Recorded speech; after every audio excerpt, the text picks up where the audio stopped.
এই মুহূর্তের সবথেকে বড় খবর আপনাদের জানিয়ে রাখি, বিষ্ণুপুর থেকে আসামি এসে আরামবাগ মহকুমা কোর্টের ভিতর ঢুকতে পারলেন না। দীর্ঘক্ষণ আন্দোলনের জেরে দাঁড়িয়ে বাইরে রইলেন। এ বিষয়ে আর কি জানা যাচ্ছে বিস্তারিত রইল আপনাদের জন্য, দেখতে থাকুন নিউজ বাংলা দিশা। বিষ্ণুপুর আসামি নিয়ে কোর্টে আসছে আরামবাগ আদালতে। আপনার নাম? কোন থানা থেকে আসছেন?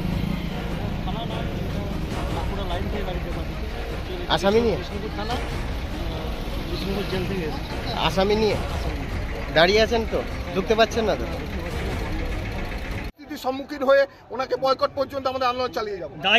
আপনি দায়িত্বশীল আইনজীবী একজন আরামবাগ কোর্টের, এই যে মানে চাবি দিয়ে গেট চাবি নেই, আমি আবার বলছি সমস্ত মানুষকে বলছি, কারণ আমরা চাই না কোনো বহিরাগত ব্যক্তি এসে আমাদের আন্দোলনে বিঘ্ন ঘটাক, যেটা আপনারা ভবিষ্যতে যাতে না আঙুল তুলতে পারেন। যেখানে একটা বিশৃঙ্খলাময় পরিস্থিতি তৈরি করা হয়েছে কোর্টের মধ্যে, সেখানে আমাদের কোর্টের যে মধ্যে জিনিসপত্র আছে সেইগুলো যাতে ভাঙচুর না হয়, কোর্ট প্রপার্টি যাতে নষ্ট না হয়, সেই জন্য আমরা সাধারণ মানুষকে আটকে রেখেছি। আপনারা জানেন কোনোভাবেই তালাবদ্ধ নেই, তাহলে সাধারণ মানুষ ভেতরে ঢুকতে পারতো। আসামি এসেছেন, দাঁড়িয়ে রয়েছেন দীর্ঘক্ষণ, কি বলবেন?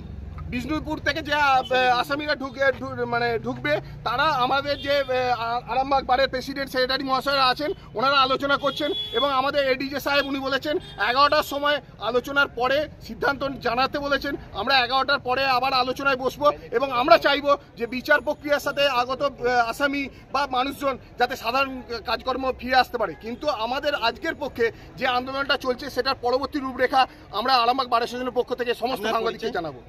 একজন বিচারকের বিরুদ্ধে এরকম একটা আন্দোলন, পরবর্তী যে বিচার ব্যবস্থাগুলো রয়েছে সেগুলো সেই কোর্ট রুমে চলছে, সেই রুমে আজকের জন্য বন্ধ আছে, কিন্তু গত শুক্রবার পর্যন্ত আমরা সেখানে বিচার প্রক্রিয়া চালিয়েছি এবং সেখানে আমরা সমস্ত স্বাভাবিক কাজকর্ম করেছি। কিন্তু আমরা এই বৃহত্তর আন্দোলনটা আসতে বাধ্য হয়েছি, কারণ আমরা 27/3/2024 তারিখ থেকে আন্দোলন করে বয়কট করেও ঊর্ধ্বতন কর্তৃপক্ষের টনক নয়নি। সাধারণ মানুষ জানতে পারছে না যে আমরা কেন বয়কট করেছিলাম, সেই কারণে আমরা সমস্ত কোর্টটা বন্ধ করতে পারি।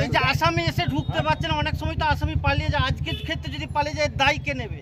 আসামিরা ঢুকতে পারছে না এই কথাটা ভুল, কারণ আসামিরা সমূহ যারা আসামি এসছে তারা উইথ সিকিউরিটি এসছে, তাতে পুলিশ আছে, প্রিজন ভ্যান আছে, তাদের দায়িত্ব যারা রাস্তায় তো পালিয়ে যেতে পারে। কিন্তু এখানে আমরা আলোচনার মাধ্যমে পরবর্তী সেই আসামিরা বিচার প্রক্রিয়া যাতে অংশগ্রহণ করতে পারে আমরা দেখি। আপনার পরিচয় তো আপনাদের, আমরা তো সবাই এই মুহূর্তে ছিলাম না, একটু মূলত যে কেন আজকে এই আন্দোলন, আন্দোলনটা চলছে। প্রথম কথা হচ্ছে আমার নাম সুকান্ত হালদার। তো মালতী মাতা হাইস্কিং মিল আপনাদের জন্য নিয়ে এসেছে সম্পূর্ণ ঘরোয়া পদ্ধতিতে চাতালে শুকিয়ে তৈরি কৃষ্ণভোগ মিনিকেট, ডহর, বাঁশকাঠি, মহারাজা জিরাকাঠি ও দুধেশ্বরীর মতো উন্নত কোয়ালিটির চাল। মালতী মাতা হাইস্কিং মিলে প্রোপাইটার পবন নন্দী ও জীবন নন্দী। ঠিকানা সুপারা চাদুর, আরামবাগ, হুগলি। যোগাযোগ নম্বর 7432074210 অথবা 8972452835। আরামবাগ মতিলাল টেলিশপ ও স্যামসাং সার্ভিস সেন্টার, অনলাইন বা যে কোনো দোকানের থেকে সস্তা। আপনাদের সকলের প্রিয় মতিলাল মোবাইল, তাই আজই আসুন।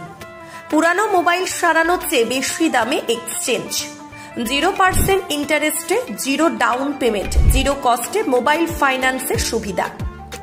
আমাদের ঠিকানা পুরাতন বাজার, আরামবাগ হেডপোস্ট অফিসের বিপরীতে, আরামবাগ, হুগলি।